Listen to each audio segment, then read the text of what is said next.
Hello everyone. Today we are going to learn the English alphabet with some example. Let's start. A is for apple. B is for ball. C is for cap. D is for dog. E is for egg. F is for fish. G is for goat. H is for hen. I is for insects. J is for jar.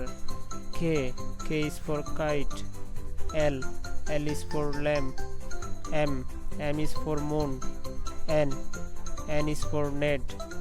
O is for ox. P is for pencil. Q is for quilt. R is for red. S is for sun. T is for tap. U is for umbrella. V is for fan. W is for water. X is for X-ray. Y is for yolk.